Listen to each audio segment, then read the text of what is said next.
हे यूट्यूबवर काय फेसबुकवर टाक. हां हे बघ आधी बेसिक कनेक्शन म्हणजे DC1चं चॅनल 0ला द्यायचं, DC2चं चॅनल 1ला द्यायचं डायरेक्ट कनेक्शन.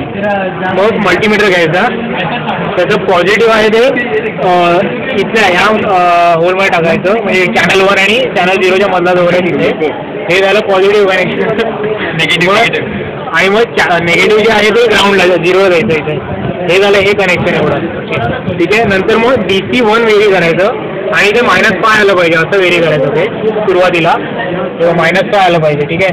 मग इथे आउटपुट दिसणार तुला त्याचं -5ला सगळं 0 राहणार. जेव्हा ते हळूहळू -4 करशील तेव्हा इथला एक बल्ब जळणार.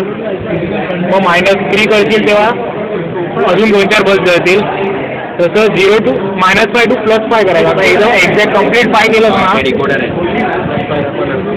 हे बघ कम्प्लीट 5 केलं की सगळे बल्ब जळणार इकडचे. हे बघ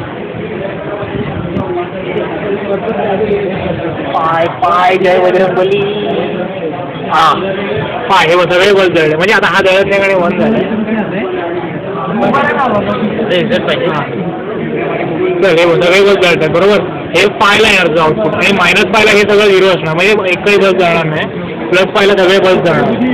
झालं हे झालं एन्कोडर झालं. आता PCM डिकोडर करायचं असेल तेव्हा ह्याच्या हे जे 2 ब्लॉक्स आहेत ना, इथून हा जो हा कुठला आहे TX क्लॉक आहे ना, म्हणजे ट्रान्समिटरचा क्लॉक आहे ना, तो रिसिव्हरच्या क्लॉकला द्यायचा इथे.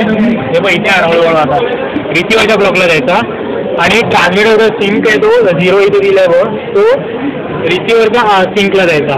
बस एवढंच करायचं झालं. आणि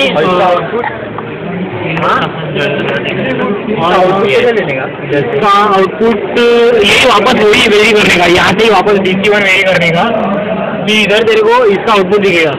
मतलब इधर इथे जो दिसणार ना ते सेम इथे दिसलं पाहिजे असं आहे. झालं.